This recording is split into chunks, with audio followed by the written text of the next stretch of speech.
blessés au bord de la route.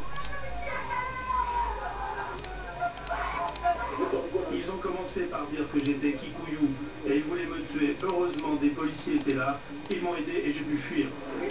Personne ne dit qui est à l'origine de ces massacres. Seul le candidat malheureux aux élections, Raila Odinga, lance des accusations. Il a visité la morgue où sont littéralement empilés des dizaines de corps, dont un grand nombre d'enfants et de bébés.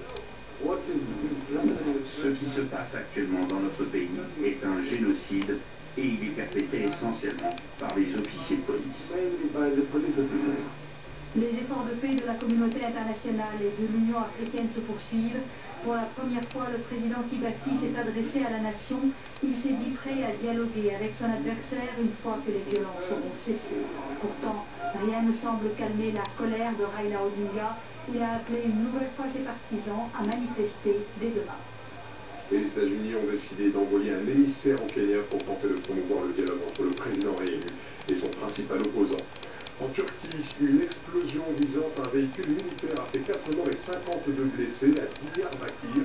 Cette ville, la plus grande du sud-est turc, se trouve au cœur d'une région peuplée en majorité de Kurdes, zone où sévissent régulièrement les séparatistes du Parti des travailleurs du Kurdistan, le PKK.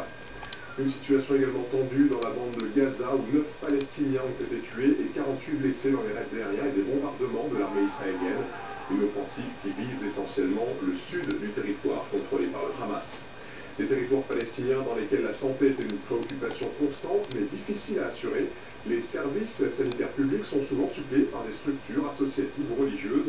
Michel Fil et Jamil Kadamani sont ainsi allés à la rencontre de médecins français qui travaillent dans un hôpital mobile de Bethléem. Tous les jeudis à 9 h du matin.